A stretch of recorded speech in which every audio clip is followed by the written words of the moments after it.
Bonjour tout le monde et bienvenue dans Sécurité 101. On entame tout de suite la section 2 qui va être beaucoup plus pratique pour votre hygiène numérique. Dans cette section, on va vraiment aborder 3 gros sujets. Le premier, ça va être la gestion de vos mails. Donc peut-être recréer un nouveau mail et quelles sont les bonnes pratiques à avoir avec votre boîte mail. La deuxième section va vraiment être par rapport au gestionnaire de mots de passe. On va enfin en discuter puis le mettre en application via des tutoriels.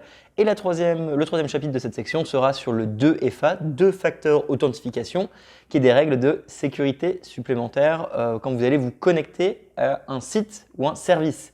Comme toujours, je suis accompagné de nos 2 experts, Pantamis et Renaud. Pantamis, merci beaucoup d'être avec nous pour cette formation. Je vous propose d'attaquer tout de suite sur un sujet qui risque pas de nous lâcher, les mails. Quelle est la bonne façon d'aborder le problème des mails? Aujourd'hui, on reçoit des spams. Est-ce qu'il faut mettre notre adresse mail partout? Quel système de mail utiliser? On parle souvent sur la chaîne de ProtonMail, qui a l'air quand même vachement à la mode aujourd'hui, comparé à peut-être un Gmail ou un Hotmail. Finalement, c'est quoi un petit peu les bonnes pratiques? Je pense que Renaud, tu peux peut-être commencer sur qu'est-ce qui est le plus simple pour peut-être évoluer vers quelque chose d'un peu plus encrypté, sans pour autant utiliser PGP. Alors effectivement, les mails, c'est très important, on l'a abordé, mais quand vous vous inscrivez sur un site, il faut souvent donner son adresse mail. Et du coup, les mails permettent de récupérer vos comptes par un simple lien, j'ai oublié mon mot de passe. Donc la pierre angulaire de la sécurité de tous vos accès sur tous les sites quasiment, c'est votre adresse mail. Donc il faut bien choisir son adresse mail principale pour les inscriptions et bien sécuriser cette adresse mail. Et effectivement, ProtonMail, c'est un bon exemple de mail, de service mail qui est propre, qui est bien sécurisé, qui est chiffré, qui inclut des anti-spam, qui bloque aussi le chargement des images ou des éléments externes dans les mails, et donc qui est assez complet. En plus de ça, on peut gérer son agenda aussi, qui est chiffré, et on a aussi un espace cloud de chiffrement à côté. Donc il y a plein de services à côté. Donc ProtonMail, c'est une bonne solution de mail. Il y a tout Nova aussi ou Skiff qui peuvent être des alternatives, toujours dans les fournisseurs qui sont respectueux de la vie privée et chiffrés. Mais effectivement, ProtonMail, c'est simple pour les débutants. C'est très sécurisé, il y a pas mal de services qui sont apportés. Et donc ce qui est important, c'est le choix effectivement du fournisseur mail, des services, de bien sécuriser sa boîte mail puisqu'elle va permettre de récupérer tous les comptes par un simple lien, j'ai oublié mon mot de passe, donc il faut choisir un mot de passe fort pour le mail. Qui dit mot de passe fort dit suffisamment long, suffisamment complexe, avec un alphabet avec des caractères spéciaux, des chiffres idéalement, et évidemment unique, parce que ne jamais réutiliser le mot de passe sur 2 services différents, parce que si un service se fait pirater, que vos mots de passe fuitent, ben, on peut réutiliser le mot de passe sur d'autres services, qu'on appelle du passport spraying, donc étaler les mots de passe et les réutiliser partout. Et les attaquants, ben, c'est la première chose qu'ils font quand un mot de passe fuite, c'est le réutiliser sur X services et voir là où ça fonctionne. Et du coup, il ne faut pas avoir peur, à quel point il faut avoir peur ou pas de créer des nouvelles adresses mail régulièrement. Beaucoup de nos viewers utilisent la même adresse mail depuis 10 ans, 15 ans. C'est facile, tout le monde l'a, c'est comme ton numéro de téléphone, tu n'as pas envie de le changer.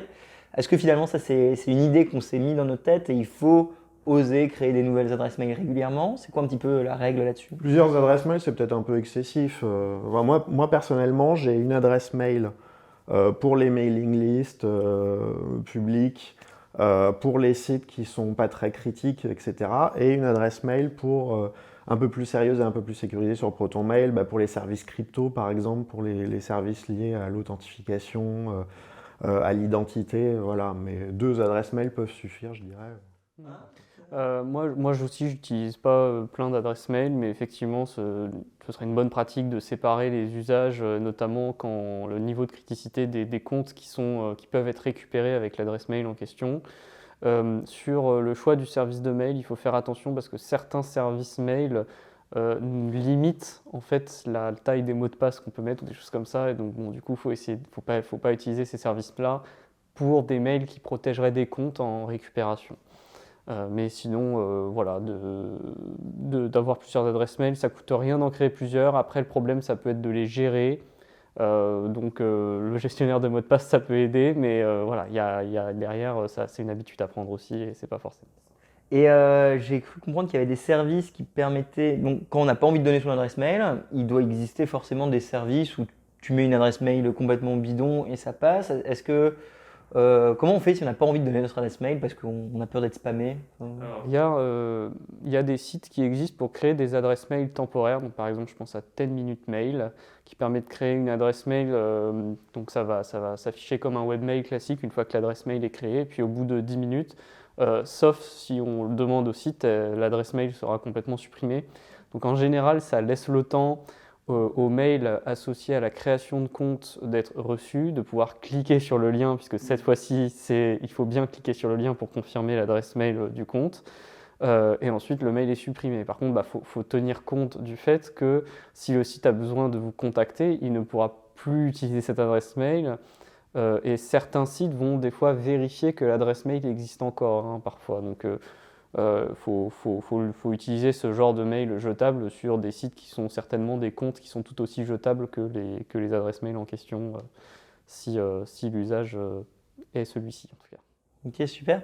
Et alors j'aurais une question, parce que je me mets à la place de beaucoup de viewers ou ma tante en l'occurrence. Qu'en est-il des providers de mail un peu à l'ancienne? La Poste, Bouygues, Hotmail. Donc pas forcément Google avec leur Gmail, mais vraiment les Outlook ou les trucs qu'on a mis en place à une certaine époque. À quel point c'est aujourd'hui toujours d'actualité? Est-ce qu'on peut la garder et nos mails vont être transférés facilement à travers le temps? Je me pose simplement la question pour tous ces gens-là. Ou est-ce qu'il faut leur dire que leur adresse est compromise dans une base de données dans tous les cas? Moi, je suis pas complètement sûr qu'on puisse affirmer que tous ces mails-là soient compromis. En revanche, en général, les pratiques de sécurité des mails qui sont fournis par les fournisseurs d'accès Internet, des choses comme ça, sont un peu moins bonnes en général. Je veux dire par là qu'une adresse mail Gmail, bon, ok, on donne littéralement ces mails à Google, mais Google vous donne la possibilité de très très bien sécuriser le compte. Donc ça dépend de l'usage qu'on va en faire. Il y a l'usage des mails pour simplement communiquer, puis il y a l'usage du mail pour la récupération. Il faut voir ça comme deux choses différentes. Ça peut valoir le coup de faire des comptes différents justement pour ces deux choses-là. Moi j'ai quand même deux adresses mail, une que j'utilise uniquement, une qui est dédiée à la récupération, simplement parce qu'elle est mieux sécurisée que l'autre. Et l'autre elle est juste plus pratique parce que je l'ai toujours utilisée par le passé, donc je la garde quand même. Mais je n'utilise pas pour l'authentification parce que la protection, le mot de passe dessus ne peut pas être aussi fort que je le voudrais en tout cas. Donc voilà, souvent ces services-là, il faut faire attention au mélange aussi, le fait de mélanger son opérateur téléphonique, son fournisseur d'accès Internet avec son adresse mail. Ça peut être un vecteur d'attaque puisque en général on va réussir à se faire passer, on va se donner une crédibilité auprès de l'opérateur quand on a déjà accès à une partie de ses services en tant que hacker pour faire croire qu'on est la bonne personne. Donc vaut mieux rester prudent et vraiment dédier un mail à l'authentification et rien d'autre si possible. Ok, bien séparé. Et qu'en est-il On a souvent parlé que des bases de données sont compromises et du coup, c'est pour ça qu'on recevrait plein de spam ou alors des attaques plus précises. Je sais qu'il existe des petits sites internet pour vérifier, mettre son adresse mail et regarder dans quelle base de données elle a été mise. Est-ce que c'est pertinent d'utiliser ça? Est-ce que ça vaut le coup de regarder peut-être? Simplement pour savoir à quel point là, il faut faire la démarche de changer complètement son mail ou pas? Ouais, c'est une bonne pratique d'aller. Il y a un site qui s'appelle haveibeenpwned.com. haveibeenpwned.com. Description. Voilà. Est-ce que littéralement j'ai été compromis.com, hein, la traduction en français. Et c'est une bonne pratique que de s'inscrire en fait à la mailing list de ce service-là, parce que dès qu'il y aura une fuite de données qui concernera votre mail, il va vous dire quel service a fuité et donc quel est votre mot de passe qu'il faut changer rapidement. Voilà. Donc vous serez averti des futures fuites de vos comptes qui sont liés à une adresse mail en particulier. Et ça peut être aussi très bien de voir par le passé déjà dans quelle base de données vous avez été pour changer éventuellement d'anciens services qui ont fuité auxquels vous n'auriez pas pensé. Quand on dit base de données fuitée, il faut imaginer du coup que une société est hackée, donc toute la base client est disponible.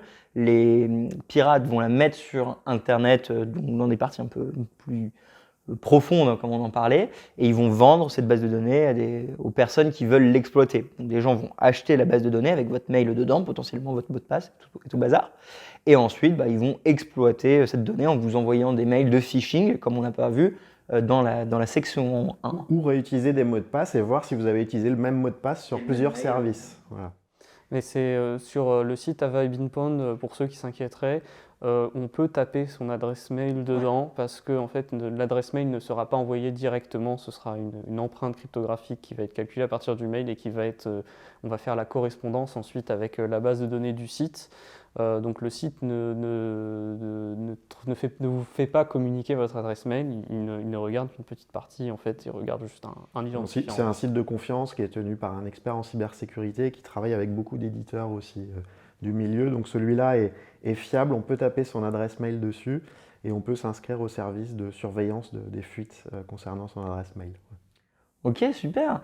Donc, si vous n'avez qu'une seule adresse mail, ça vaut peut-être le coup d'en créer une deuxième pour déjà essayer une solution un peu plus à l'ère du temps, dirons-nous. Personnellement, j'avoue que j'aime bien ProtonMail. On n'a pas de lien de sponsor spécifique avec eux ou de partenariat comme toujours, mais ils font quand même un bon service. C'est pas trop cher et puis il y a plein de fonctionnalités. Le mail, tu disais que c'était un facteur très critique. On va voir dans les 2 prochaines vidéos la notion de gestionnaire de mots de passe et de 2 facteurs d'authentification, 2 choses qu'on doit utiliser pour sécuriser sa boîte mail. C'est un petit serpent qui se mord la queue, donc regardez les 3 vidéos et puis vous pouvez faire les tutoriels d'un coup si vous voulez. Finalement, c'est pas si compliqué les mails et ça sera encore là dans 20 ans, 30 ans. Moi.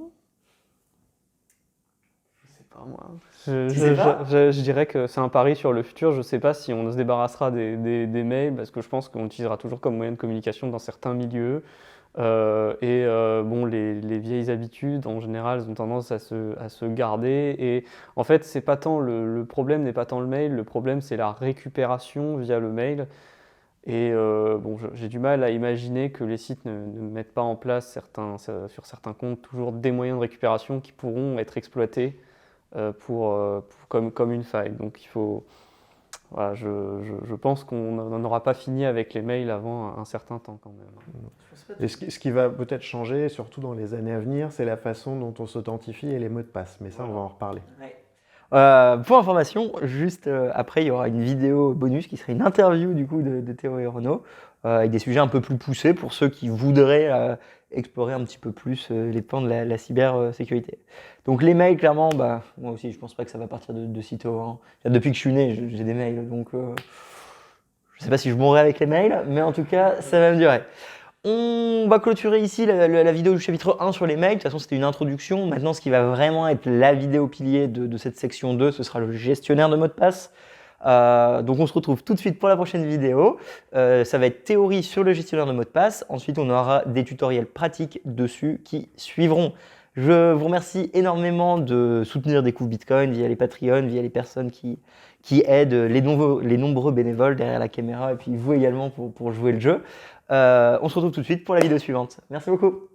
Merci d'avoir écouté la vidéo. Pour nous suivre sur les réseaux, c'est Découvre Bitcoin. Un grand merci aux Patreon, aux personnes qui font des donations ou qui nous soutiennent via le e-commerce pour qu'on puisse continuer à fournir des formations, tutoriels et interviews gratuites en 3 langues. Pour plus d'informations sur Bitcoin ou pour n'importe quelle autre question, rendez-vous directement sur www.découvrebitcoin.com. On se retrouve pour la prochaine vidéo. À bientôt les amis.